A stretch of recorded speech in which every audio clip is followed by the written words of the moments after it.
Welcome to the Instruct webinar coming from the France 2 Centre in Grenoble. I'll just, before we start our presentations, just give you a quick overview of Instruct for those of you who are new or are less aware of Instruct. So Instruct is the European Research Infrastructure Consortium for Structural Biology Research. It has a very active program of research visits, training, internships, and R&D funding. So I invite you to go and visit the Instruct website for more information. Instruct is the single point of access for technology and expertise for structural biology research. And as an infrastructure, it has 15 member countries or international organizations that each pay an annual subscription. And this then allows their scientists to access the services of Instruct. So these 15 members then comprise 11 Instruct centers.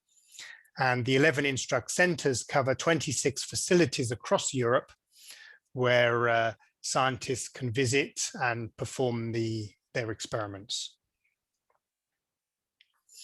So the Instruct catalog is large, diverse, providing over 70 different services to users, from sample preparation to biomolecular analysis to 3D structural analysis. And I invite you to go and browse through the catalog of the different services that are provided. What Instruct will provide to users are funded visits, funded access. So as a user, you can request access through the Instruct website. You then prepare a short project proposal that goes out to international peer review, external peer review. We have a good success rate for these proposals, and when proposals are accepted, this allocates funds to support the work. And what we mean by this is Instruct will pay all the costs associated with the center providing its user access. It will fund the consumables required for the study, the user travel, and the accommodation on site or in the town for the user visit. So we're on Zoom today, but just to give you a view of where we are. So what we see here is the Grenoble Valley with the EPN campus on the Presqu'île between the Isère and the Drac, the two rivers. Many of you will be familiar with the ESRF synchrotron and the ILL experimental nuclear reactor. On the site here, we also have the EMBL Grenoble outstation and the Institut de Biologie Structurale, which is where we find the France 2 Instruct Centre. At our centre, so we have a series of platforms at the IBS, which are managed by a dedicated service unit. We provide transnational access and national access to cryo-EM, to NMR, to molecular biophysics, structural mass spectrometry, cell imaging, protein production and crystallization. And for over a decade now, all of our platforms have been ISO 9001 certified as we follow a quality management program. The details of our platforms are all on the Instruct website in the catalog, but you can also visit our local website where you'll find more detail, for example, on the sample submission, sample parameters required for performing experiments. So I invite you to visit this as well as the Instruct website. So today we have three seminars, short seminars from our center. We'll hear from Franck Fieschi, from Martin Weik, and Helene Malet. And with that, I'll hand over to Franck Fieschi for the first presentation. Okay, so our first speaker today is Franck Fieschi. Franck did his PhD in the chemistry lab of Marc Fontecave in Grenoble on redox enzymes, and then a postdoc in Stockholm on metalloenzymes. He's currently a professor at the University of Grenoble since 2007 with his team at the IBS. His main scientific interests are NADPH oxidases and C-type lectin receptors. So this combines immunity with membrane proteins and redox biology and glycobiology. And he'll present today his talk. He can, so his talk today, L sign and DC sign receptors from immune cells recognize spike glycoprotein and promote SARS CoV-2 transinfection. Thank you very much, Franck. Thank you very much, Darren, for your nice introduction. And yes, so it would be about COVID business today. And before to start and to go directly into the work, I want to emphasize on the fact that the work I will present to you today, of course, is our work, but also the work of two other groups that have been strongly involved, the group of Rafael Delgado from the University of Madrid. And also it benefits also from decades of collaboration with the group of Anna Bernardi in Milan. So for almost 2 years now, the whole world has been taken hostage by this new coronavirus. And such global pandemic came suddenly as a surprise for many of us, and especially for our Occidental country. We are not prepared at all for this. However, we got previously some alerts at the beginning of the century from these two previous episodes, and information from these two first viral outbreaks from the SARS and the MERS gave us basis of information for the new investigation on this new SARS CoV-2 virus. And so this virus are under the dependence of a proteolytic activation to induce their fusion. And so it can happen at the plasma membrane, and so you have this is the first main route. And also it has been shown for the first two virus that it can go also through an endosomal route where acidification in the endosome can activate another protease that will lead in the end to the infection. So from this information and also from two candidate receptor, it allows to go very fast, and this was also something peculiar this time. Also, it was the speed at which progress has been made on this pandemic. And so very quickly, I mean, already in February, structure of the closed and open form were available, showing this mechanism of this RBD opening. And also by February, I feel, if I remember well, ACE2 also was identified as for the SARS-CoV-1 as as the main receptor for entry. And so, of course, at that time, our group, we were not working on coronavirus, like many other groups that are working on it right now. And so, as Darren said, we are working on C-type lectin receptor. It's one of our main subjects. C-type lectin receptor are pathogen recognition receptors present at the surface of antigen-presenting cells, dendritic cells, macrophages, and are involved in the recognition of carbohydrate-based motifs at the surface of pathogens. And recognizing pathogens, it can either induce a specific, activate immunity and induce a specific response, or, depending on the case, induce a tolerogenic response. And so from that point, you already imagine that there is a strong interest to be able to act on this receptor, manipulating the immune system for some specific situation. And in my group, we have developed along the years a library of tools, library of recombinant production of many of these receptors. But when came this COVID-19 crisis, my memory came to me to tell me that, yes, during the first crisis, some of these receptors, DC sign, L sign, and even L-sectin, were pointed as potential receptor of the coronavirus, and this binding to coronavirus, the first one, the first SARS-CoV-1 virus was involving DC sign and DC sign R, recognizing the envelope glycoprotein of this virus, the S protein, and even proposed to be directly involved in the endosomal entry using DC sign as a receptor. And so, of course, we get interested in that, and we wanted to have a look to this. So what about the S protein of the new coronavirus?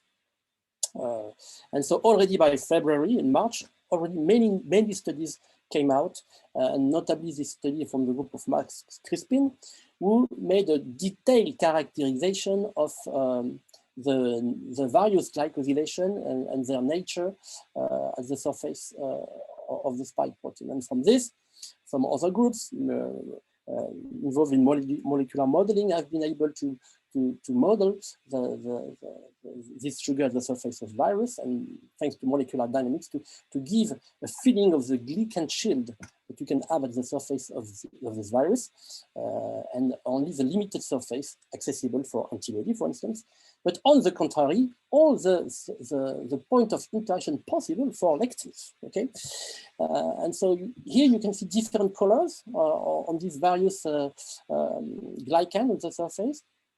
It's due to the different type of glycan you will have on the surface. It can go to immanose type or to a complex type, hybrid type of glycan, presenting different sugar on their extremities.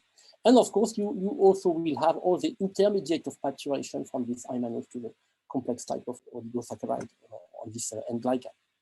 So this was the situation. And so all this information that came very fast, how we can use it and interpret it in the way virus will interact with the cells. And what about this particular virus? So very commonly, virus, of course, will target a specific receptor to allow their entry by membrane fusion. But most of the time, this is very frequent, they have also attachment factor on the cell surface. And this attachment factor allows them to attach to the cells and to be concentrated, stabilized at the level of the cells, to facilitate and to enhance the final access to the receptor. And among these attachment factors, there are of many kinds. You can have C-type protein receptor. And so C-type protein receptor normally are dedicated to recognize pathogen and to induce an immune response. But sometimes some pathogens are able to hijack C-type protein receptor and to use them for their goal. In addition, C-type protein receptor, many of them have internalization sequence in their C terminals. So they can, by their own, be used by some viruses directly as entry receptor, as it is the case for the Ebola virus. So come these questions here. Can C-type protein, in the case of SARS CoV-2, participate in direct infection of virus, in their capture, or can they help in virus dissemination by transmitting it to the final receptor ACE2, either in cis or in trans infection?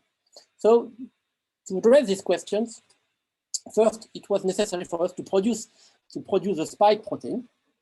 And I want to warmly thank Jason McClellan here, and his group from Texas University. They are the group.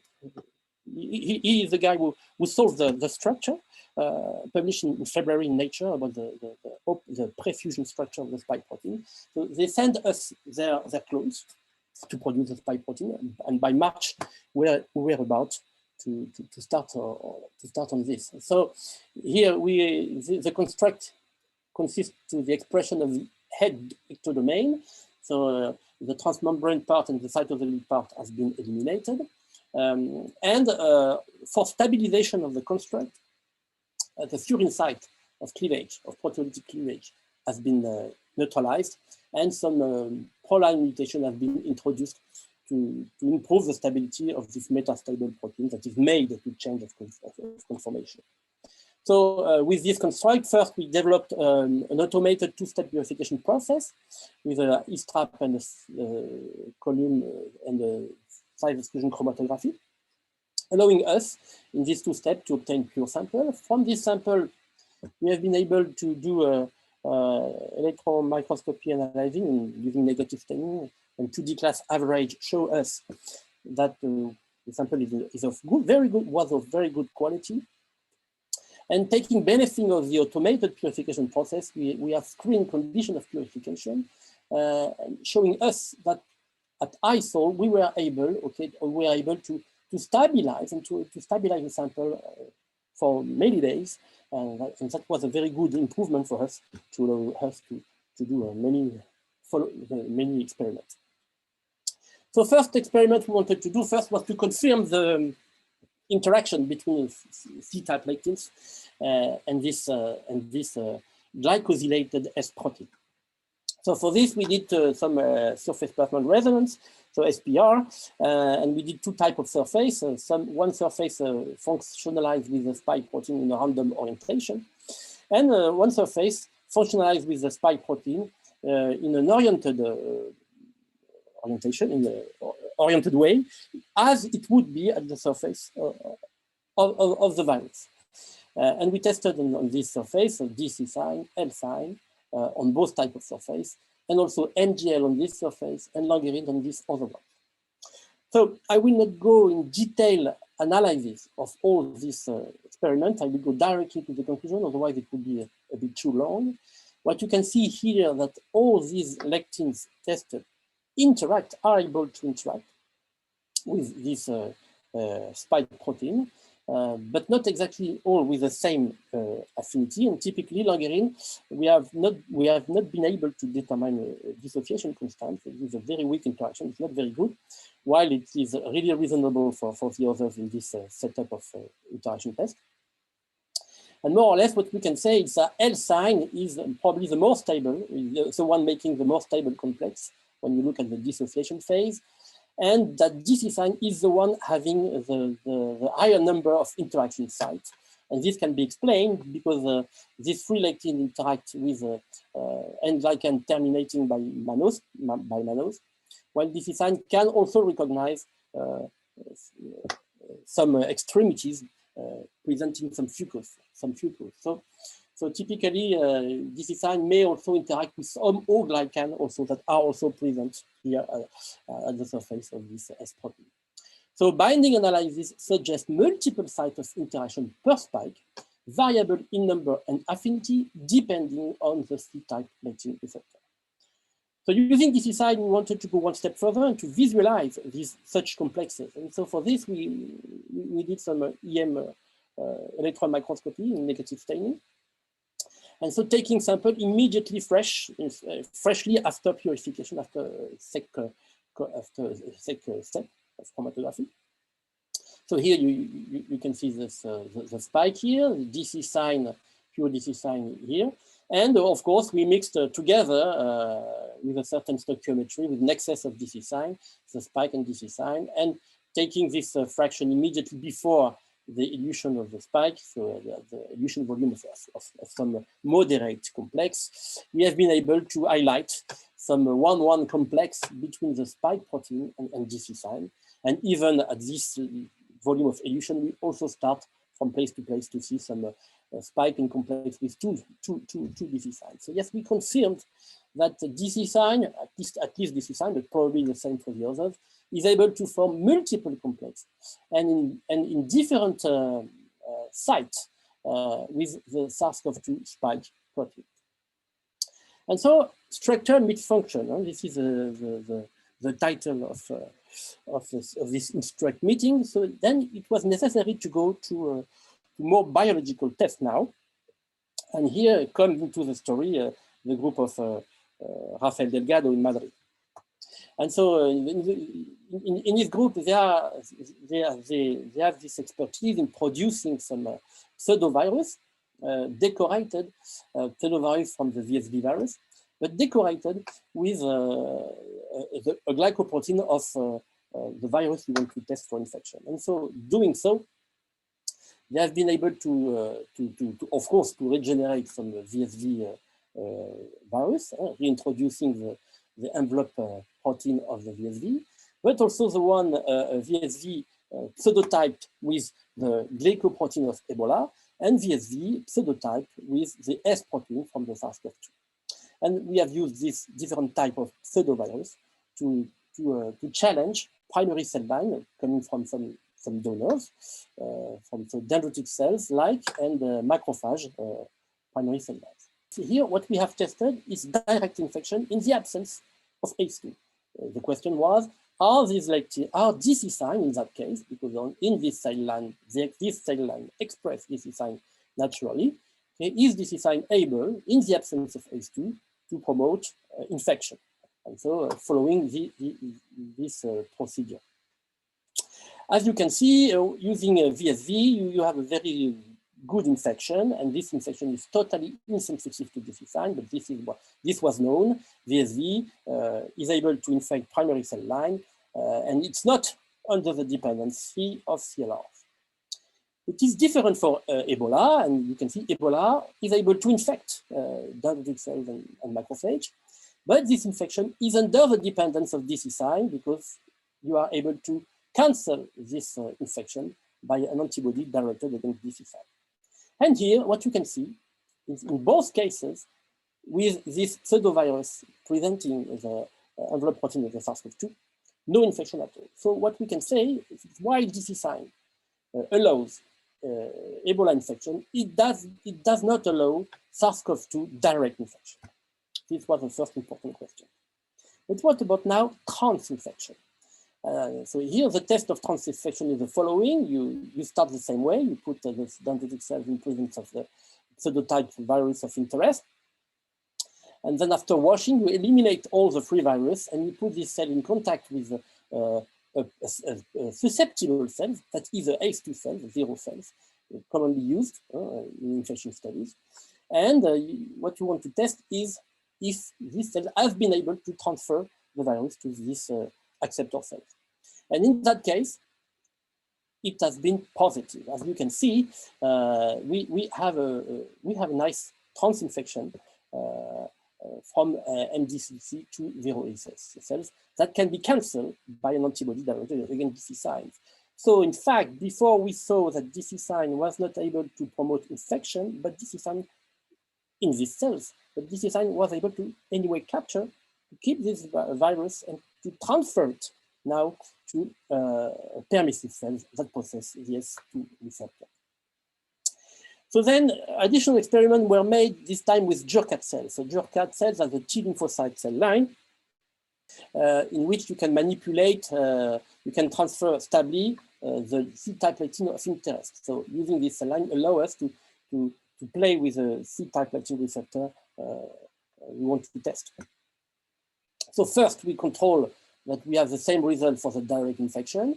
So whatever the Jurkat cells, we have infection with VSV, since VSV is independent of CLR for infection, but absolutely no infection with the pseudo virus, SARS-CoV-2 pseudovirus. Interestingly, in the test of trans-infection, we do see in 2 cases a very nice trans-infection of the SARS-CoV-2 pseudotype virus. In the case, we use DC sign or L sign as the CLR present on the Jurkat cell. No trans-infection at all with langerine. That fits also with the fact that we saw before that langerine was not a very good receptor for the spike protein. And this is in contrast with what happens for Ebola. You can see in the case of Ebola, langerine is perfectly able to perform the trans-infection of this type of pseudovirus. And in each case, the specificity is confirmed by the fact that we can cancel this trans-infection by the corresponding antibodies. So 2 CLRs among the 3 tested are able to perform trans-infection of SARS-CoV-2 pseudovirus to susceptible cells. Yeah, still these ones. And so we have a long history of developing some tools towards C-type latins, and for decades we have been working with Anna Bernard in Milano to develop some molecules that can specifically target disease sign. And here is one of those molecules that we have developed along the year, polymerase 26, in which we present some glycomimetics in a multivalent fashion, able to target disease sign. So we came back and we wanted to see, can we inhibit this trans-infection process, by using such molecule targeting disease sign. So we came back to our experiment SPR surface that I presented you before, and we injected in this surface constant concentration of the ectodomain of disease sign without or with increasing concentration of this molecule. And as you can see, we have a perfect inhibition dependent on the concentration of the DC sign spike interaction. And here you have the curve of inhibition And yes, and with the different surface we made, and we always have the same curve. And so confirm that it works as expected. And so we used this molecule now in a transinfection experiment in Madrid. And as you can see, in transinfection experiment, PM26 is perfectly able in a dose-dependent manner to inhibit this process of transinfection. So yes, DC-sine binding can be inhibited by glycomimetics. And the dependent transinfection can be also inhibited by this particular glycomimetic. And this inhibition occurs here with an IC50 of about 50 nanomolar, which is quite nice. So in the end... Okay, Franck, we need to just keep an eye on the time, please. Okay, thank you. So I would finish with this experiment. So in the end, it was necessary to conclude with a more physiological experiment to validate all this. And so in this case, we have made some experiments with authentic SARS CoV-2 virus, and in the transinfection experiment using cadle-free cells, which is a human lung cells as a target, and of course these cells are ACE2 positive. And we have been able to confirm again transinfection experiment using cadle-free cells here. It has been done also here with Jurkat cells as a control. It is inhibited by antibody against DC-sine, and again, PM26 is able to inhibit this transinfection. So in this more physiological setup, we confirm DC-sine dependent transinfection of human lung cells by dendritic cells. And we confirm also the inhibitory potency of our molecule. So to conclude, we have been able to show that C-type lectin recognizes F protein with difference in affinity depending on the lectin receptor. This interaction occurs through multiple interaction sites, no direct interaction. It is involved in transfer of the virus to susceptible cells. And so as a whole here, we document a new mode of SARS-CoV-2 transmission dissemination. And all this work has been published recently in May in PLOS Pathogen, if you want to have a look more in detail to the work. So I would like to finish thanking all the people who work on this. I want to particularly to put the emphasis on Michel Thépeau, who immediately understood the importance of the project and that who did not hesitate to come to the lab while everybody else was in confinement in April 2020. More or less, it was the same in the group of Rafael Delgado for Joanna Luskowiak. Joanna did so many experiments of infection also in parallel. And so I really want to thank Rafael. It has been a pleasure to work synergistically in parallel during that time, and also with Hannah that is supporting us for years and years with the development of all these molecules. For this work, several platforms have been used here: electron microscopy, SPR, and automated production platform. And I want to thank you, and I am open now for questions. Sorry for the delay. Okay, thank you very much, Franck. We have two questions. The first question is from Karim, who says, how stable are the glycans on the spike protein to glycosidases? Would partial deglycosylation change the binding affinity for certain lectin receptors, depending on the glycan pattern on the spike? Yes, certainly. So we didn't do this experiment, but of course, if you are able to selectively probably eliminate some of the glycan with a specific termini, I don't know, maybe selectively the imanose, for instance, probably you will have a great impact on the recognition by DC-sine or F-sine. I don't know if some people have done this, but yes, it is something that can be done. And so I don't know how to use this physiologically, and this is more an experiment for the lab, but yes, probably it's possible. Okay, thanks.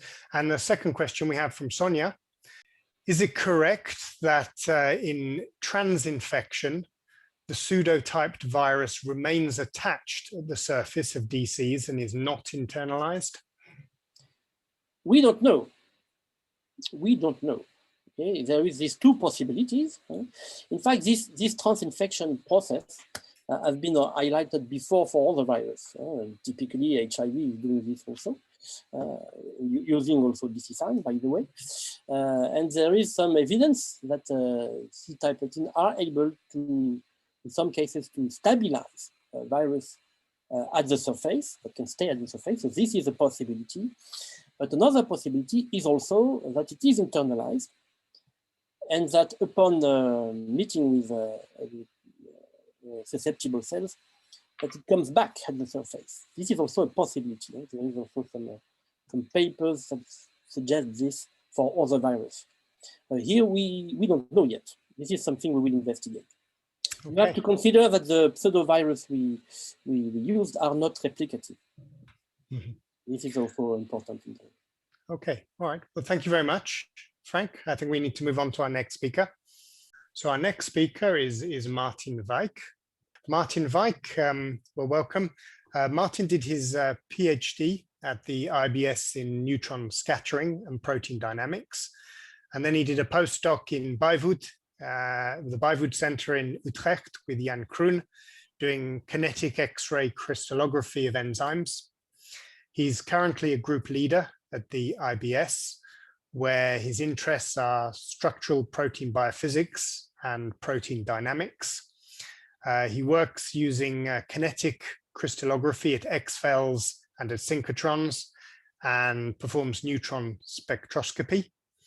So he will speak today on structural dynamics of a newly discovered photoenzyme. So thanks, Martin, for accepting the invitation. You've got 15 minutes. Yeah, thank you, Darren, for the introduction, and also, of course, for the invitation that allows me to very briefly summarize our recent work on the structural dynamics of a new photoenzyme. So we have been working on a newly discovered photoenzyme called fatty acid photodecarboxylase, or FAP. That's an enzyme that has been recently discovered in the lab of Frédéric Besson at CEA Cadarache, and it's an enzyme from microalgae that transforms lipids, fatty acids, into alkanes, hydrocarbons, in a single step. That makes it a very interesting, and also in terms of application, highly potentially relevant enzyme. Being a photoenzyme, FAP requires a photon for each catalytic turnover. That means that catalytic activity can be conveniently triggered by light, and as a biophysicist, for us as biophysicists, this allows studying enzymology on very short time scales by light triggering. FAP is only the third naturally discovered photoenzyme so far, besides the photolyases and the piclide oxidoreductase. So our consortium that I will present to you in a second aimed at understanding over the past 2 years how photocatalysis in this photoenzyme works at a molecular level, with the implication, as I mentioned, to in the future tailor this enzyme for production of lipid-based biofuels. So we put together a large international consortium led by Frédéric Besson at the CEA in Cadarache, unifying or putting together a large panoply of experimental and computational techniques that allowed looking at the enzyme on different time scales and different length scales from different angles. And in this short presentation this morning, I'll concentrate on the contribution from 2 groups at the Institute of Structural Biology, the Dynamo group, that together with the group of Ilme Schlichting at the Max Planck Institute in Heidelberg, Marco Camerata then at Rennes University, Nicolas Coquel then at ILL Grenoble, and our colleagues at the LTLS carried out time-resolved Sealfem-2 crystallography at the X-FEL, and the contribution of a second group at the IBS led by Antoine Royan, who carried out synchrotron-based crystallography at the ISREF and in crystallospectroscopy.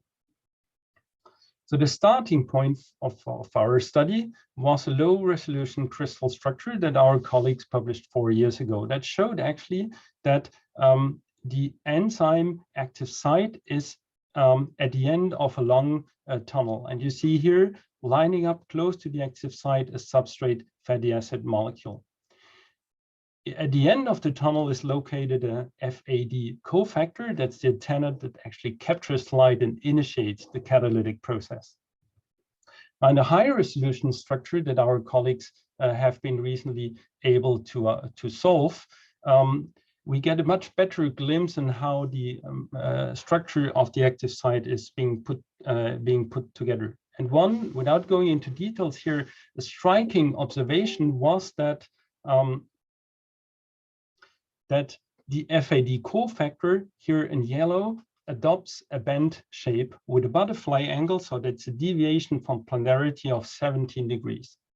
Now that's very unusual for an oxidized FAD, and let me just summarize very briefly what was known a few years ago about the redox changes of this FAD during the photocycle. So the resting state of the enzyme, in the resting state of the enzyme, the FAD is oxidized, then gets photoactivated, reduced by a forward electron transfer from the substrate to the FAD, and then gets oxidized again by back electron transfer from the alkyl radical to the FAD. Now, you see, the molecular configuration of the oxidized FAD in the starting structure is supposed to be planar. Only when it's reduced, it bends and then gets planar again when it's reoxidized. Now, such a bent FAD has been reported several times in the literature and usually is attributed to X-ray induced reduction. So oxidized FAD gets reduced and then bends, kind of radiation damage.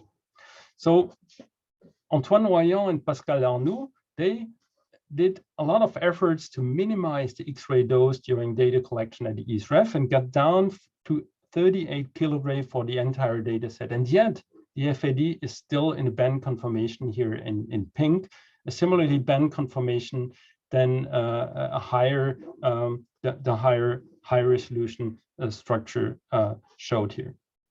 But when Antoine and Pascal followed structural changes, X-ray induced structural changes of the crystalline FAP on an ESRF beamline with UV spectroscopy, they saw clear sign of X-ray induced reduction very, very fast in time and very quickly in dose. And they could figure out that after 40 kilogray, already half of the FAD molecules have been photoreduced simply by shining X-ray light on the crystal. So this is a similar value than the low dose crystal structure here, meaning that even here, half of the molecules, half of the FAD molecules have already been photoreduced by the X-rays. On the other hand, when Antoine carried out Raman spectroscopy on a FAP crystal, he didn't detect any large structural changes as a function of X-ray dose.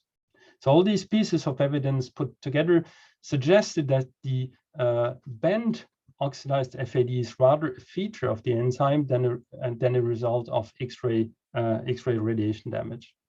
But for a definitive answer, we had to collect a completely radiation damage-free femtosecond crystallography structure at an X-FEL, and I'll come in a second to it. But now back to the enzyme. We were interested in working out the catalytic mechanism. A tentative catalytic mechanism had already published by our co-workers 4 years ago. But in particular, one of the many questions that remained open was when the substrate is being carboxylated. In particular, does it happen during forward electron transfer from the FAD to the substrate within about 300 picosecond, or does it happen at a later stage of the catalytic cycle, namely during back electron transfer from the FAD radical to the alkyl radical? So the time scale of these different processes was known. So you can see here by determining the intermediate state structure of the enzyme at 2 time points, 900 picosecond, so after forward electron transfer, and after 300 nanoseconds, so after back electron transfer, we could figure out if photodecarboxylation happens at this stage or at this stage. So this was our second aim that we went after in our cell femtosecond crystallography contribution to this effort here. I'm sure you're all aware of XFEL. Just a brief summary in one slide. Large-scale facilities. Here, the Sakla XFEL in Japan, next to the Spring 8 synchrotron, providing short pulses on the order of tens of femtoseconds with peak brilliance that exceeds the one of synchrotrons by 10 orders of magnitudes and a highly coherent X-ray beam. Serial femtosecond crystallography operates according to the diffraction before destruction principle. You collect an X-ray image on the crystal before it explodes. It explodes under the influence of this highly intense beam. This allows to determine completely damage-free structures, in particular of radiation-sensitive proteins such as potentially our FAP photoenzyme, and it allows to carry out time-resolved experiments, including on a very fast picosecond to femtosecond timescale. So we went to the LTLS in Stanford together with our collaborators from Heidelberg, injected microcrystals of FAP in a liquid jet into the XFEL beam, activated the triggered photoactivity with a pump laser at 400 nanometer and at 2 different pump probe delays, namely 900 picosecond and 300 nanosecond, collected cell crystallography data sets to determine both the dark state structure, to tackle the issue of FAD bending, and to determine intermediate state structures at the critical time points in the photocycle. So the first issue that we addressed is whether the FAD cofactor oxidized in the starting state is bent in a situation where we prevent radiation damage by collecting data at an XFEL. And you see here a planar FAD model does not explain the SFX data, yet FAD bending seems indeed to be at hand in the radiation damage-free duct structure. So a bent oxidized FAD seems to be a feature of the enzyme. Now, does this bent FAD has a role in photocatalysis?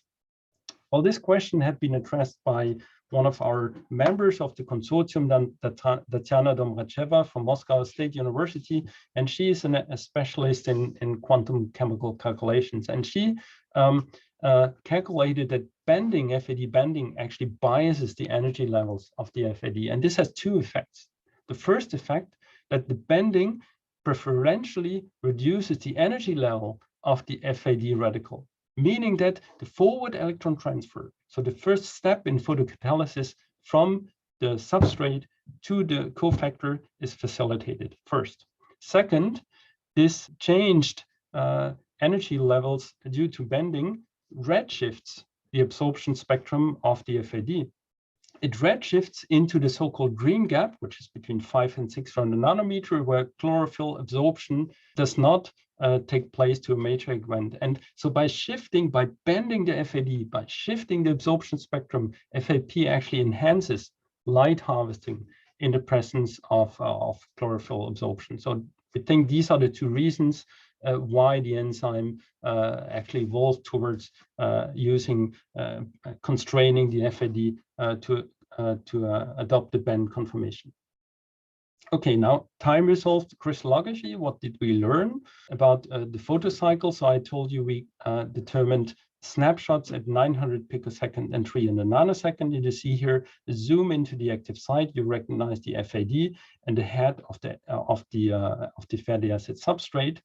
Shown here are so-called Fourier difference maps. These are maps between a data set collected with light excitation minus a data set without light activation. So the difference maps shows where electron density disappears and appears at a certain time delay. So red, negative electron density on the carboxyl group of the substrate indicates that under the influence of light, the substrate had been decarboxylated already in 900 picosecond.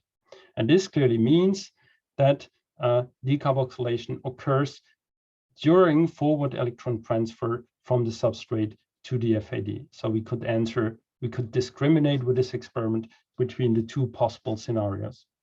And this is in line with the contribution of another collaborating lab in this consortium,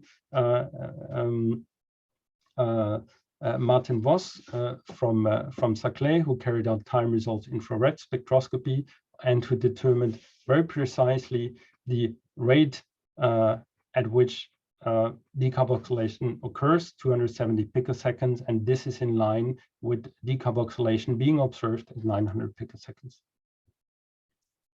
Now, Kyprianos Hadjidemetriou at the IBS went a step further and determined the structure of the intermediate state at 300 nanoseconds by a process called structure factor extrapolation that actually enables refinement of an intermediate state structure as if it were occupied at 100%.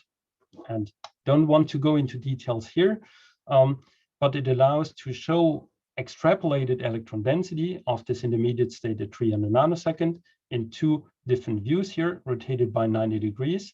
It shows in yellow the intermediate state structure at 300 nanoseconds, where we can see that the product reorients slightly here by the black arrow, seen by the black arrow. And if you look from the side, it shows that the product is retracted in the active site a bit. And this is actually accompanied or caused by rotation of this critical tyrosine residue here. There's residual density at 300 nanosecond next to a cysteine residue here, and the data quality did not allow us to determine whether this is one of the products, CO2, or one of the follow-up products that is possible, bicarbonate. So that's an open question. What happens here to the CO2 product?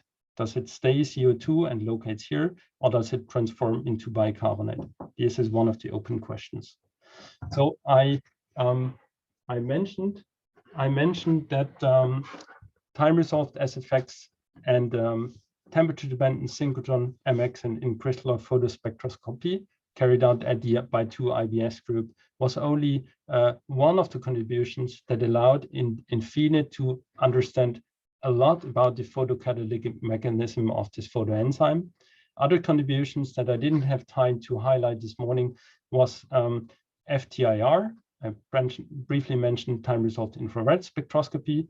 Of course, mutagenesis and biochemistry to test hypotheses that came along during the project. I mentioned quantum chemical calculations, transient optical spectroscopy, and in crystallo transient optical spectroscopy. So it was really a true integrated structural biology approach that allowed really understanding this photoenzyme a bit better. And let me just summarize what we as a consortium found out in the end. That's the current status of understanding of this photoenzyme. So light activation leads to FAD excitation.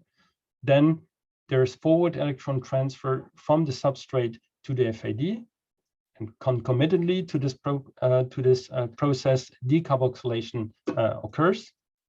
Then back electron transfer from the FAD radical to the alkyl radical, so one of the products occurs.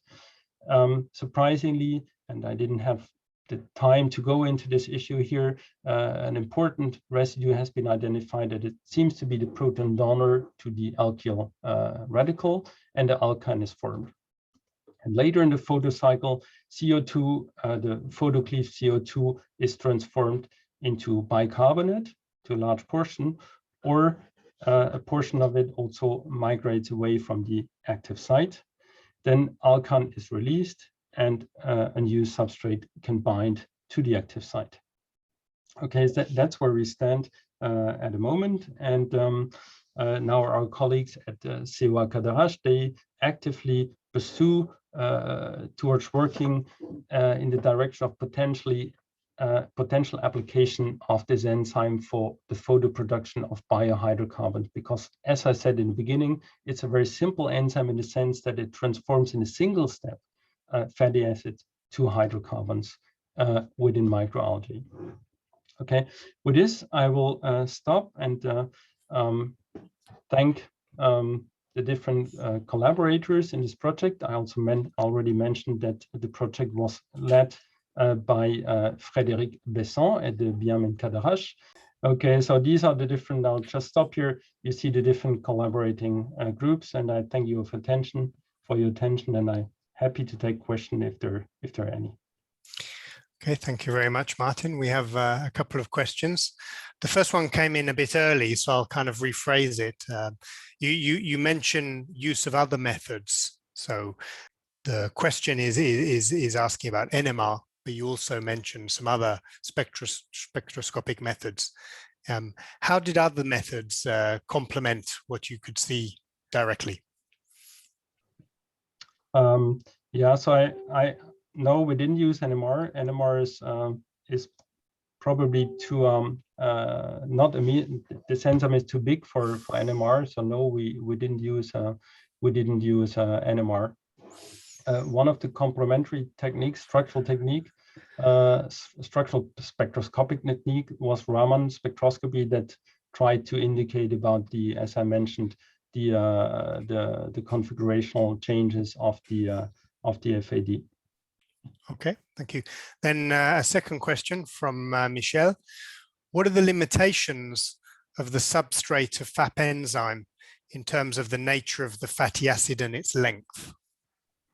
Yeah, good question. Good question, Michel.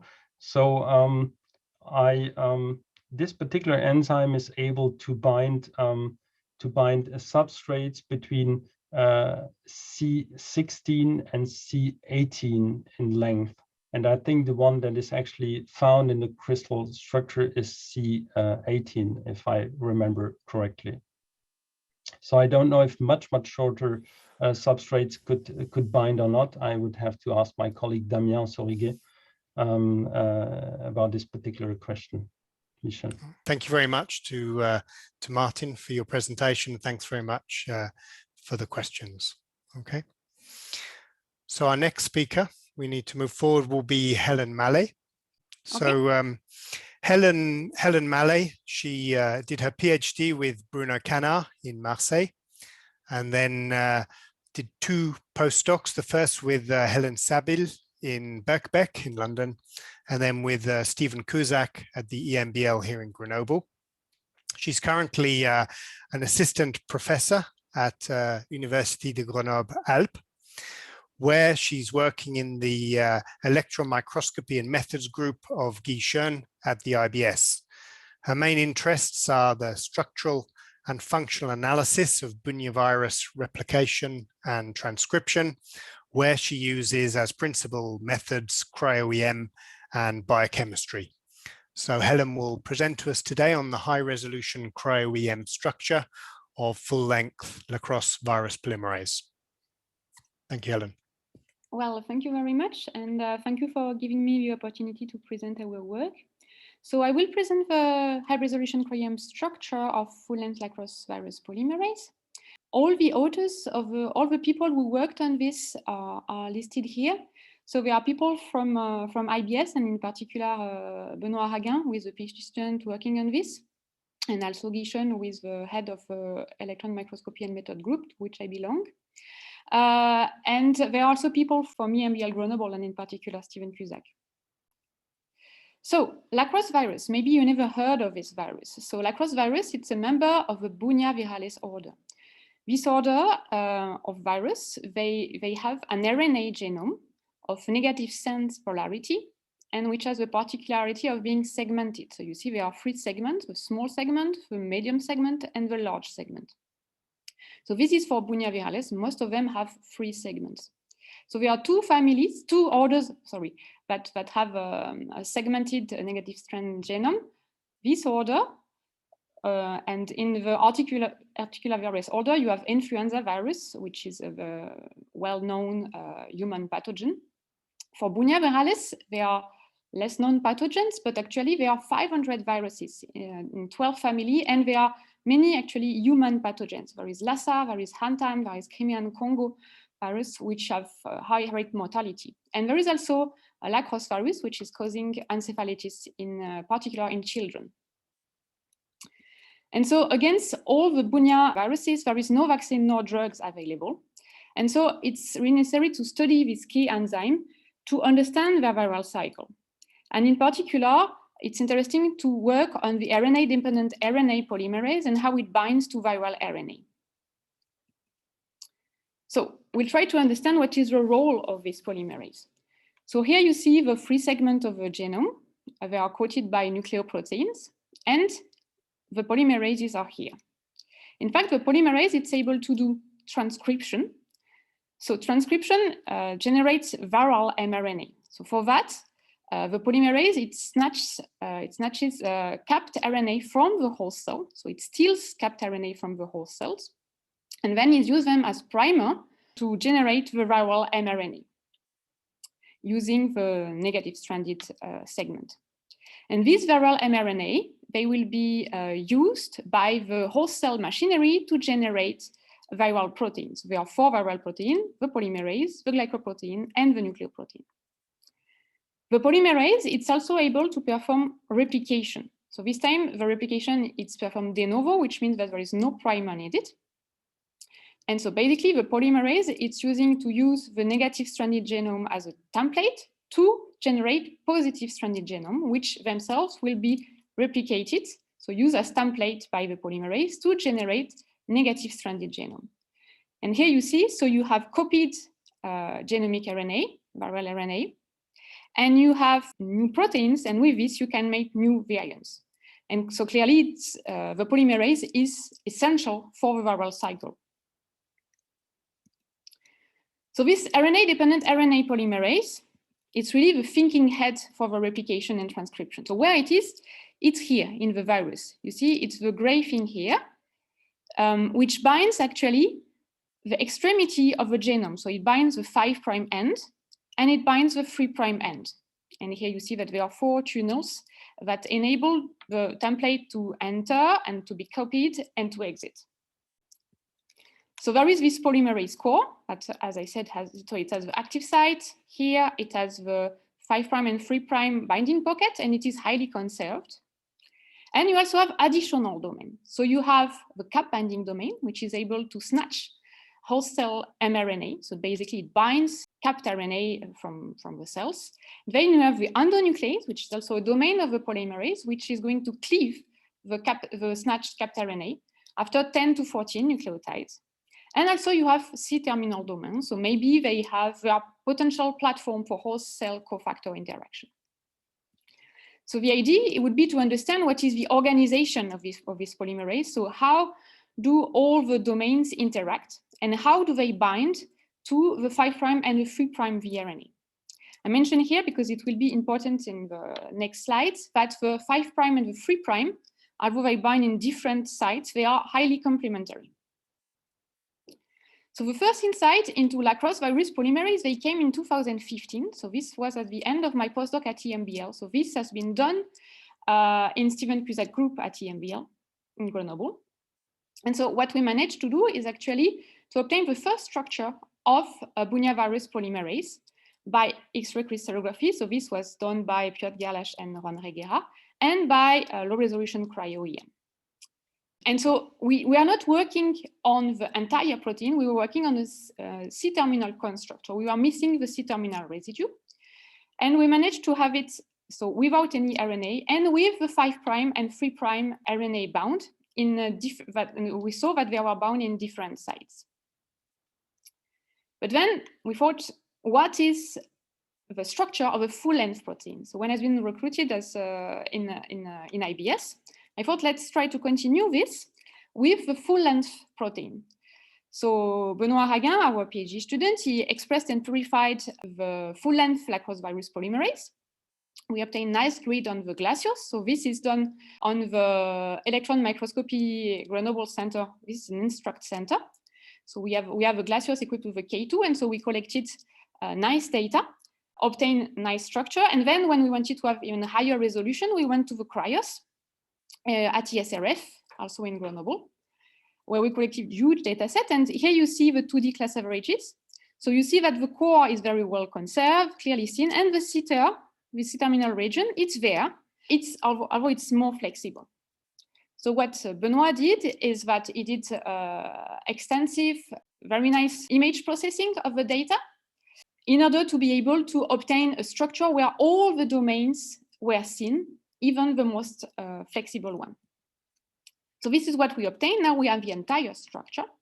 So on the entire structure, we still see the core, of course, but we also see the endonuclease. But we also see the cap binding domain, which is here, and the mid and the zinc binding domain, which are here. This enabled to actually, thanks to the EM phases, there was an X-ray structure which was difficult to phase because the resolution was a bit more limited. So this has been done by Malet, Piotr and Juan Reguera, and built by Steven Cusack. So it's a dimer. And so in fact, the conformation is almost the same between the two.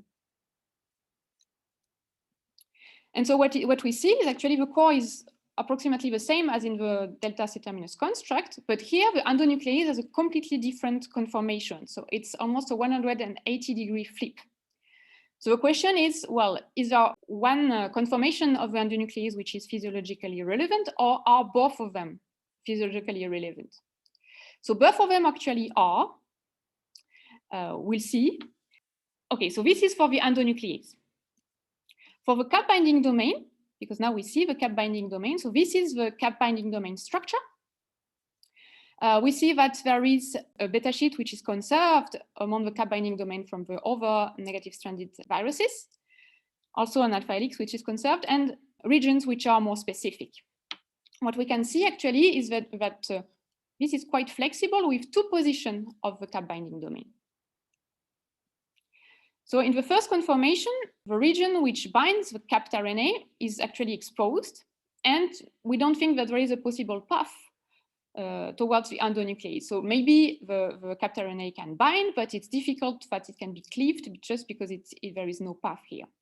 For the second conformation, well, there is maybe a path, but actually we think, well, is this the capped primer cleavage conformation? We don't know yet. What we know is actually the endonuclease is really mobile, and the cap binding domain is really mobile. And so probably both of them move during the transcription in order to bind the cap and cut it.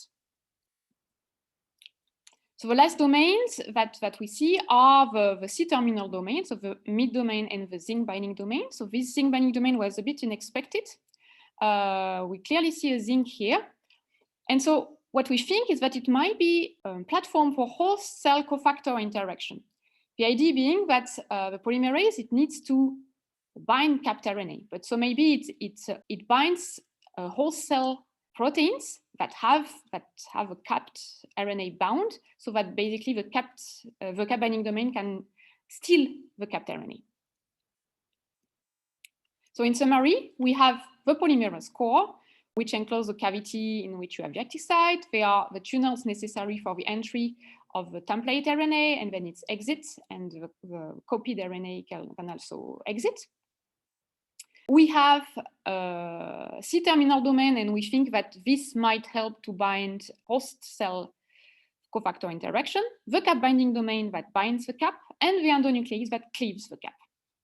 So then the question is, how does this work? So here we have hypotheses and perspectives. So basically what we see is this. We have cap binding region which is exposed. And so before initiation, well, we know that we need to have movement of the endonuclease and the cap binding domain in order to be able to bind and cleave the cap. So this is what we are working at the moment. Then after, you need to have the capped RNA which enters into the active site, where it will serve as a primer to initiate transcription. So we recently got a structure of this, where we actually see the capped RNA and the template which binds to the cap. So this is, I put the Instruct logo here because we actually collected a lot of things on the glaciers in Grenoble. And then we sent a grid in the cryos in Heidelberg, which is also an Instruct Centre. And so this enabled to get this nice structure. And then So when you have, after initiation, you need to have elongation of transcription. And here I put a question mark here, but actually even if I don't show you here the elongation map, we actually have a map which is mimicking this state.